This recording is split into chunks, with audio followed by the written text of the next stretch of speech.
Kita bicara bisnis sekarang. Sahabat kenal dengan istilah pain point. Benar, pain asal kata dari sakit yang di point, yang ditunjuk. Sederhananya arti terjemahan bebasnya, pain point adalah menunjukkan di mana tempat yang sakit. Dan dalam istilah bisnis ada yang namanya pain point. Pasti ada yang saat ini menggeleng-gelengkan kepala yang bisa diartikan belum tahu. Baik, kita lanjutkan. Proyek, bisnis, atau pekerjaan, kalau kita tidak bisa menemukan pain point yang tepat, itulah yang membuat sukses rate-nya rendah alias gagal atau lama. Sekali lagi, keterampilan menemukan pain point adalah kunci sukses. Bisnis bisa kembali modal dalam 5 tahun, bisa kembali dalam 1 tahun, atau bisnis bisa rugi, tidak pernah kembali modal hanya karena salah mengidentifikasikan pain point. Jadi, masalahnya dalam marketing plus selling, kita harus bisa mengidentifikasi mana yang needs, mana yang wants. Ketika kita memahami perbedaan needs dan wants keduanya, maka pain point akan mudah terindikasi. Ketika pain point ditemukan, maka perpetual perception position proyek kita pasti ketemu, dan disitulah proyek mulai ditemukan titik mulainya, titik nolnya, dan pasti sukses. Oke, sampai sini pasti ada kepala yang mulai penat. Ini apaan lagi sih? Emang berbisnis itu segini rumit ya?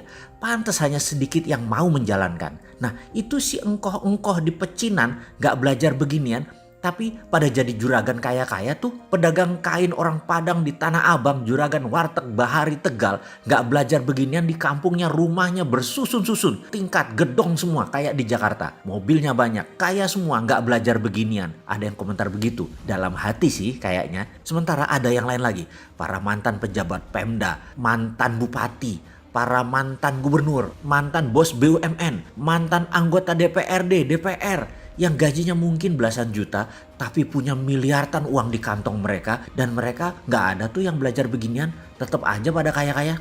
Lupa, bentar, kita gak bicara memanipulasi jabatan ya. Oke, kita ralat, kita balik ke bisnis. Bener, mereka tidak belajar hal ini, yaitu para pedagang kaki lima, engkoh-engkoh di pecinan dan lain-lain. Benar, tidak belajar. Tapi mereka melakukannya. Dari ratusan proses, bahkan ribuan proses mereka jalani dari usia belasan hingga sekarang, misalnya usia mereka 50-an, sudah 30 tahun, sudah 40 tahun, sudah ribuan proses bisnis dilalui, dan sudah terbentuk perpetual perception position di kepalanya tanpa melakukan analisa data. Hal itu sudah masuk pikiran bawah sadar dan sudah masuk dalam snap judgment decision.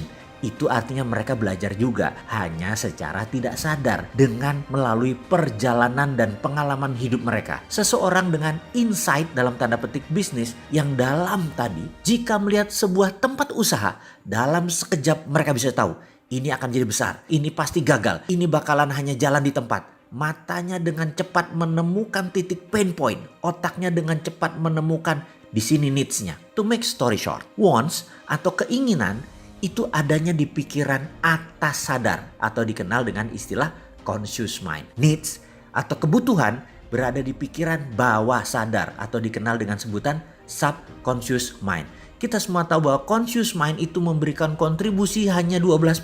Sementara subconscious mind memberikan 88% kontribusi kepada kehidupan. Namun subconscious punya kelemahan. Mereka tidak punya value, tidak punya perception. Jadi Anda harus mengenal apa itu subconscious, karena disinilah kunci sukses Anda. Maaf, data lengkapnya nonton aja di video Sadar Kaya Advance. Kita lanjut ya. Hubungannya dengan marketing plus selling jadinya apa? Keputusan membeli. Sekali lagi, ini huruf kapital nih. Keputusan wants, keinginan, bukan keputusan needs, kebutuhan. Begini contohnya needs, seseorang akan kebutuhannya dengan transportasi. Wants-nya ingin naik Mercy. Sekali lagi, needs tidak bisa diubah, wants bisa diubah. Jadi kebutuhannya akan transportasi tidak bisa diubah, tapi keinginannya naik Mercy bisa kita ubah. Gitu ya, harus diingat ya. Subconscious sulit diubah, conscious ikut angin. Selling itu conscious mind, marketing itu subconscious mind.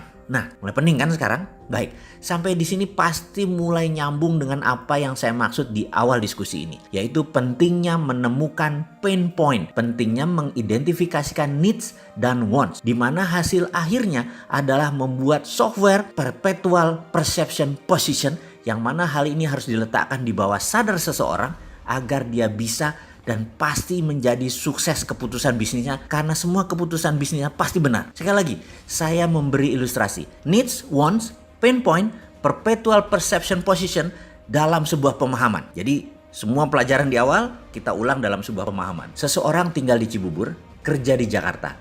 Setiap hari dia bersama 2 juta manusia yang lain berangkat pagi hari. 2 jam sampai 3 jam sehari dia habiskan waktu di jalan untuk berangkat kerja. Kebutuhannya memindahkan dirinya dari rumah ke tempat kerja adalah masalah transportasi, itu adalah needs. Setiap hari dengan kendaraan umum dihabiskan waktu 2-3 jam. Maka memiliki kendaraan yang nyaman adalah wants-nya. Needs tidak bisa diubah meskipun dia pindah tempat kerja lainnya yang dekat dengan rumah. Dia tetap perlu transportasi dengan pilihan jalan kaki sekalipun. Wants-nya tetap saja ingin mobil Mercy. Pain point-nya di mana? Banyak sisi melihatnya. Ada puluhan pain point-nya. Dapat satu saja Anda jadi milioner. Salah satu pain point, lihat saja Gojek, lihat saja Uber, lihat saja Grab. Ada lagi yang lain? Ya pasti ada. Sekali lagi saya tanya, pain point-nya mana? Satu sudah dilihat oleh Gojek dan Grab. Pasti Anda sudah mulai tangkap. Sekarang pasti Anda sudah mendapatkan aha momennya. Apa masih belum? Ada banyak contoh loh. Ada puluhan pain point-nya. Apa masih perlu penjelasan? Apa itu perpetual perception position? Ini belajar bisnis apa belajar psikologi ya? Kita lanjut.